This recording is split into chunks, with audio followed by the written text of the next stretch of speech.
بسم اللہ الرحمن الرحیم بسم اللہ الرحمن الرحیم فَإِن قُلْتَ لا فرق فی ذلك بین العقلیات والشرعیات والشاہد علی ذلك ما نشاہد من کثرت الاختلافات الواقعہ بین اہل الشرع فی اصول الدین وفی الفروع الفقہیہ الی آخرہ۔ توجہ کرنا میری جان، موضوع ہمارا یہ چل رہا تھا، ہم نے کہا تھا جہاں قطع طریقی ہو لا فرق فی اسباب القطع، اس کا سبب قطع کا چاہے عرفی ہو، چاہے عقلی ہو، چاہے شرعی ہو، ہمارے لحاظ سے کوئی فرق نہیں پڑتا۔ محدث استرابادی رحمۃ اللہ علیہ جو اخباری علماء میں سے ہیں، انہوں نے تھوڑا سا اختلاف کیا ایک مقام پر کہ اگر قطع طریقی کا سبب علوم نظریہ ہوں اور وہ بھی ایسے کہ جو بعیدۃ عن الحس ہوں تو وہاں پر وہ حجت نہیں۔ کیوں؟ اس لیے کہ ہم دیکھتے ہیں علوم نظریہ میں لوگوں میں بہت سارا اختلافات یعنی اختلاف پایا جاتا ہے۔ خیر انہوں نے ایک بات کی فَإِن قُلْتَ، آج کا درس جہاں سے آج خالی ترجمہ ہے، باتیں ہوئی تھی جو کل میں نے گزارش کر دی ساری آپ کو خارج میں۔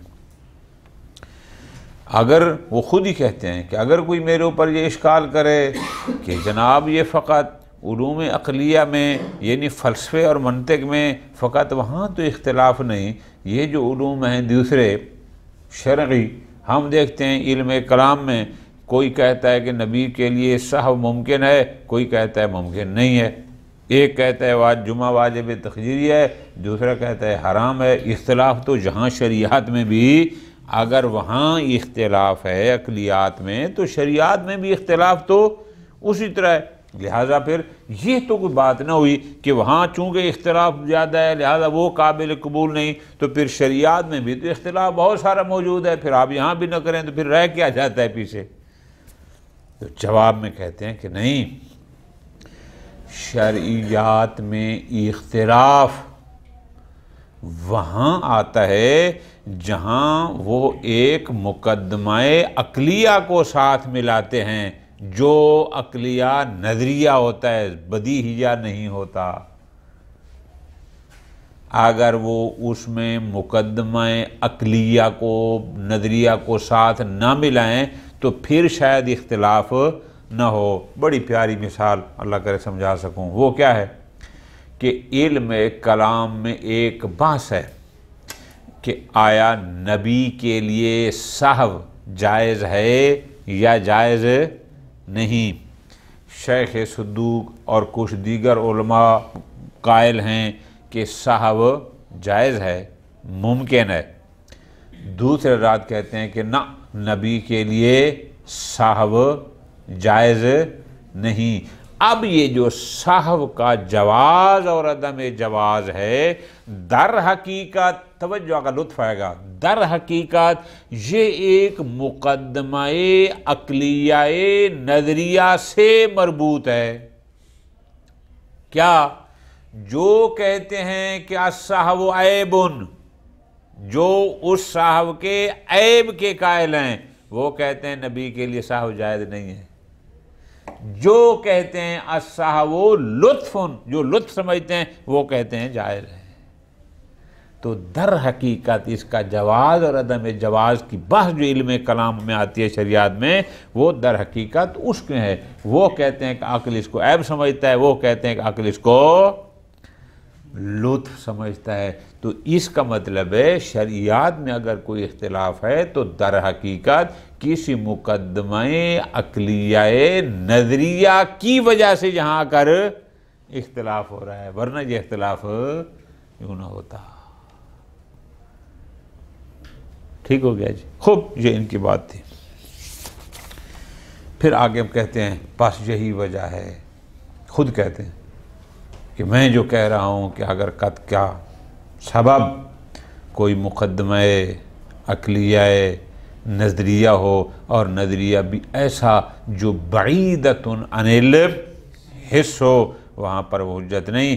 ہمیں اس مقدمے کی بنیاد پر قطع نہیں لینی چاہیے، بلکہ ہمیں اس کو قبول نہیں کرنا چاہیے، ہمیں رجوع کرنا چاہیے نصوص ائمہ کی طرف۔ پس اگر ہم اقوال ائمہ پر کی طرف رجوع کریں گے، اس پر عمل کریں گے، تو ہم خطا سے محفوظ رہ سکتے ہیں۔ پھر ان کی تائید کی ایک اور اخباری محدث جناب نعمت اللہ جزائری رحمۃ اللہ علیہ نے، انہوں نے بھی انہی کی سپورٹ کی۔ پھر ایک محدث بارانی ہیں، وہ آج نہیں پڑھیں گے انشاءاللہ، کل پڑھیں گے، اور بعد میں پھر شیخ اعظم کی جو تحقیق آئے گی اس تک پہنچیں گے۔ فی الحال یہ بہرحال سارا کل والا درس ہے جو فَإِن قُلْتَ خود ہی اپنے اوپر اشکال کر رہے ہیں، ٹھیک ہے جی، محمد امین استرابادی رحمۃ اللہ علیہ، کہ اگر کوئی مجھے یہ کہے کہ لا فرق فی العقلیات، لا فرق فی ذالک بین العقلیات جناب آپ جو کہہ رہے ہیں کہ ان علوم عقلیہ نظریہ میں بہت زیادہ اختلاف پایا جاتا ہے، فرماتے ہیں لا فرق فی ذالک، وہ چاہے عقلیات ہوں چاہے شریعت ہوں، والشاہد علی ذالک، کیوں؟ اس عدم فرق پر ہمارے پاس جو شاہد موجود ہے وہ کیا ہے؟ ما نشاہد من کثرت الاختلافات، ہم دیکھتے ہیں کہ بہت سارا اختلاف موجود ہے بین اہل شرع فی اصول الدین، اصول دین میں بھی ہے، کوئی صحابہ نبی کا قائل ہے اور کوئی نہیں ہے، وفی الفروع الفقہیہ، کوئی کہتا ہے جمعہ حرام ہے زمان غیبت میں، اور کوئی کہتا ہے واجب ہے، کوئی کہتا ہے عینی ہے، کوئی کہتا ہے تخییری ہے۔ بات سمجھ آ رہی ہے نا؟ یہ اختلاف تو شریعت میں بھی موجود ہیں۔ قلت، خود کہتے ہیں یہ اشکال نہ کریں، کیوں؟ اس لیے کہ انما نشأ ذالک من ذم مقدمۃ عقلیۃ باطلہ بالمقدمۃ نقلیۃ ظنیہ او القطعیہ، کہ یہ اختلاف اس وقت پیدا ہوتا ہے کہ جب آپ ایک مقدمہ ایک شریعہ قطعیہ یا ظنیہ کے ساتھ ایک ایسا مقدمہ ملاتے ہیں جو عقلی ہوتا ہے اور باطل ہوتا ہے، تو جب مقدمتین میں سے، توجہ میری جان، جب مقدمتین میں سے ایک باطل ہوگا تو پھر نتیجہ بھی باطل ہوگا، چونکہ آپ ایک مقدمہ عقلیہ باطلہ کو ملاتے ہیں، اس وجہ سے آگے وہ ہوتا ہے۔ مثال میں نے آپ کو بہت آسان دی، کتاب میں نہیں ہے لیکن آپ یہ یاد کر لیں، مثلا یہ جو بحث ہے، اختلاف ہے علم کلام میں، کیا آیا نبی کے لیے سہو جائز ہے یا جائز نہیں ہے؟ علماء دو حصوں میں تقسیم ہیں، کچھ کہتے ہیں جائز ہے، کچھ کہتے ہیں جائز، فرماتے ہیں روایت تو موجود ہے، روایت تو کہتی ہے کہ نبی کے لیے سہو جائز ہے، لیکن بعد پھر بھی اس کو قبول نہیں کرتے، وہ کہتے ہیں اس لیے کہ اصل بات صاحب کے جواز یا عدم جواز کی نہیں ہے، اصل بات مقدمہ عقلیہ میں ہے کہ آیا صاحب عیب ہے یا لطف ہے۔ عقل کیا کہتا ہے؟ جو کہتے ہیں کہ صاحب عیب ہے وہ عدم جواز کے قائل ہے، جو کہتے ہیں کہ صاحب عقلاً لطف ہے وہ جواز کے قائل ہو گئے۔ تو اس کا مطلب ہے اصل اختلاف شریعت میں نہیں ہے، اصل اختلاف اس مقدمہ عقلیہ میں ہے جو ہم نے اس کے ساتھ ملایا تھا۔ شاباش۔ بناتے ہیں وَمِنَ الْمُوضِحَاتِ لِمَا ذَكَرْنَا، اور یہ بات واضح ہم نے پہلے بھی کہا ہے کہ لَيْسَ فِي الْمَنْطِقِ قَانُونٌ يَعْصُمُ الْخَطَأَ فِي مَادَّةِ الْفِكْرِ، کل بھی میں نے گزارش کی تھی بڑی تفصیل کے ساتھ کہ منطق آپ کو جو خطائے فکری سے بچاتی ہے وہ صورت القیاس میں آپ کو غلطی نہیں کرنے دیتی۔ منطق بتائے گی کہ آپ نے قیاس بنانا کیسے ہے، شکل اول ثانی ثالث، اس کو تشکیل کس طرح، منطق کا یہ کام ہے۔ مادہ کیا ہے، کل کی میری جو گزارش تھی ساری لمبی چوڑی آپ کو یاد ہوگی نا، مادۃ القیاس کیا ہے، وہ مادہ درست ہے صحیح ہے یا باطل ہے، اس کو بتانا وہ منطق کا کام ہے۔ منطق کا کام ہے صورت القیاس کو بتانا، نہ کہ مادہ کو۔ خوب اب ایک مثال دے رہے ہیں، مثلا وہ کہتے ہیں دیکھو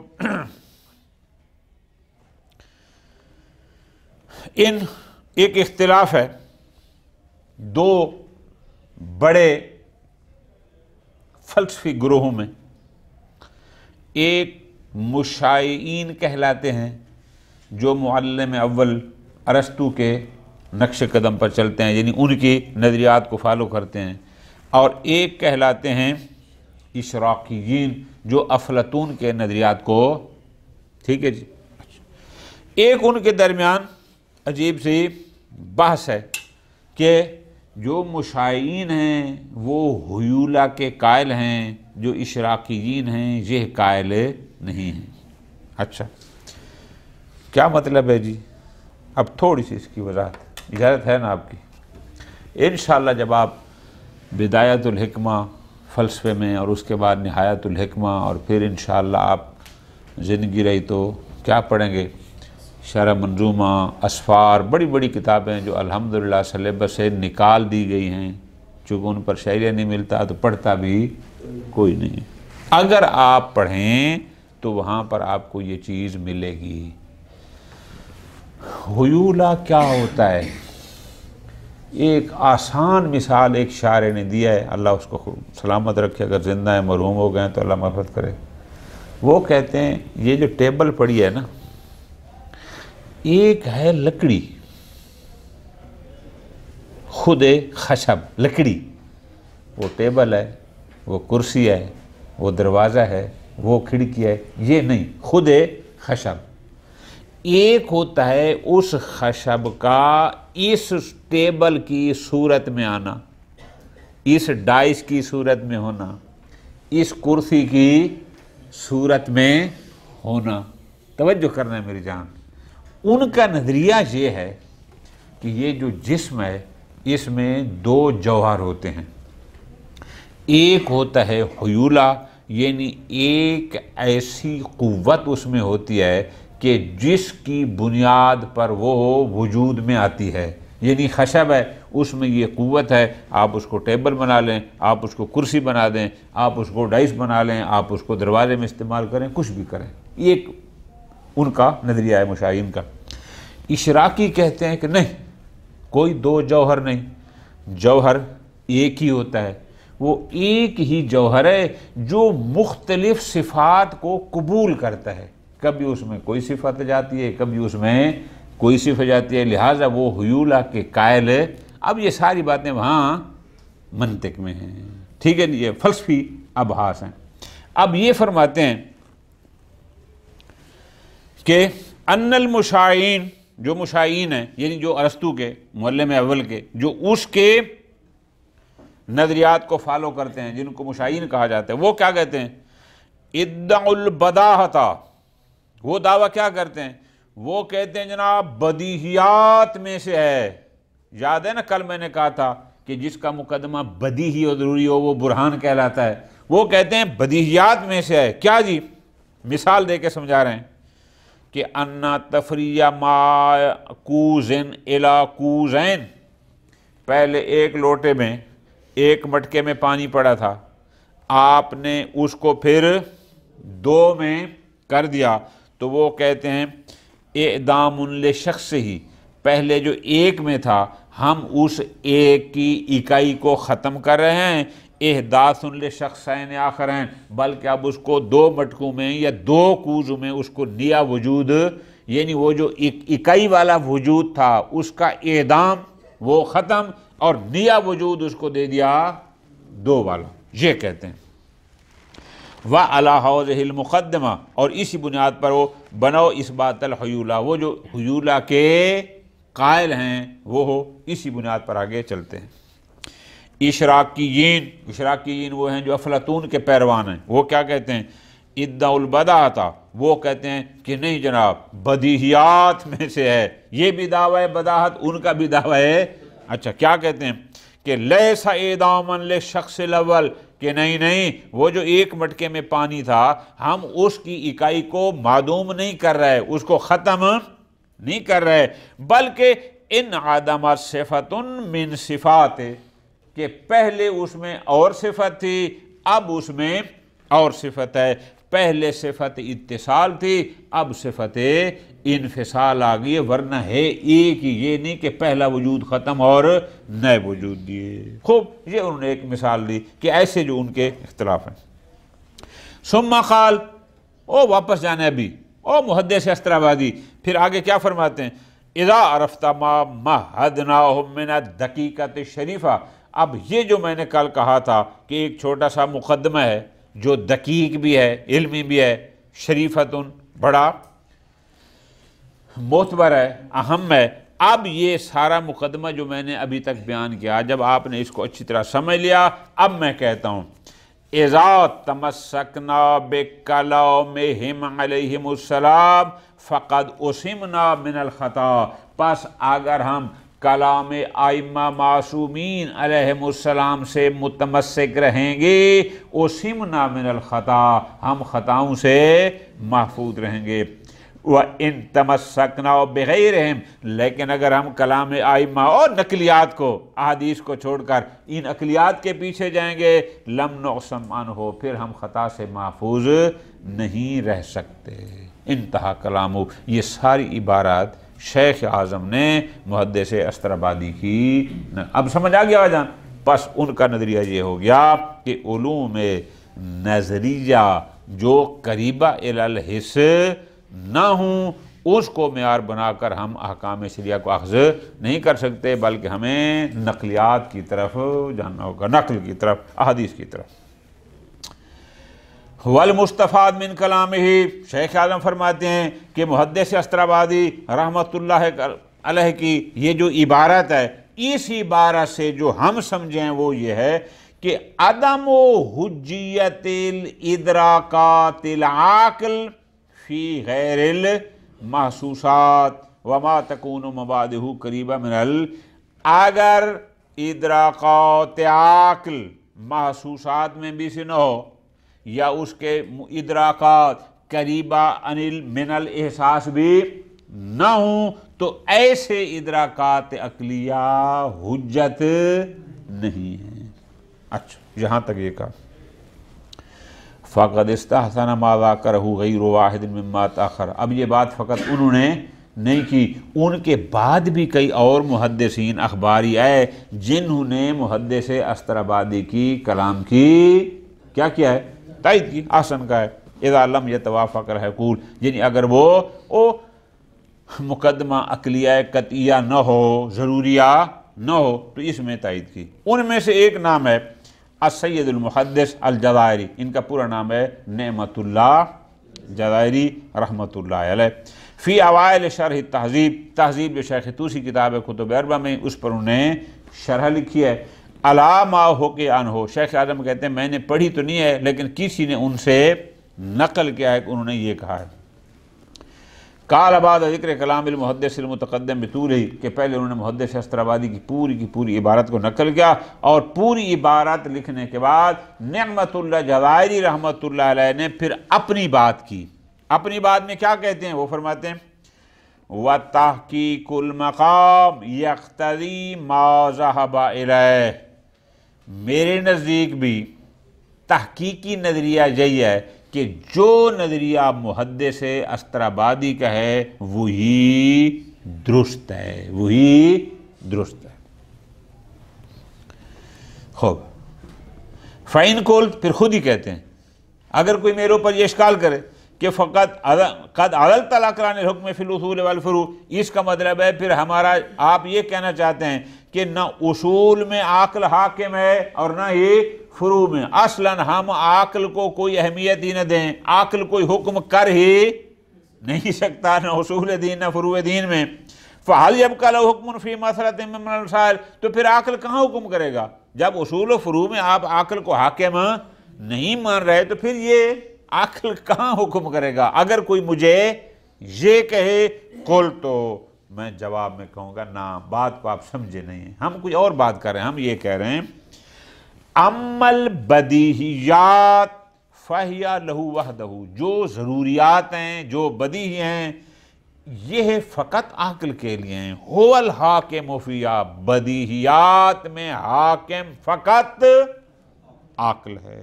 توجہ ہو گئی جی؟ پس اس کا مطلب یہ ہو گیا کہ علوم ضروریہ میں تو حاکم ہے فقط عقل۔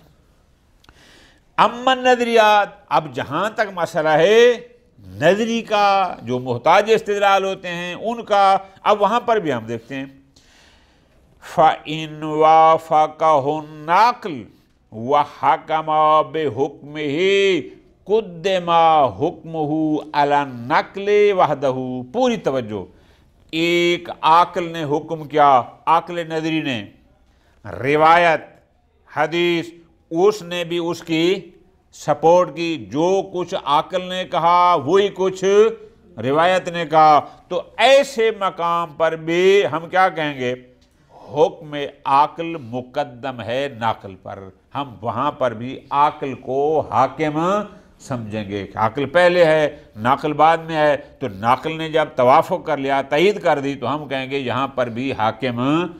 پوری توجہ اگر ترتیب سے لطف آئے گا، یعنی علوم نظریہ میں علوم بدیہیہ اور ضروریہ میں، وہاں یا عقلیات بدیہیہ میں، وہاں تو حاکم ہے ہی عقل۔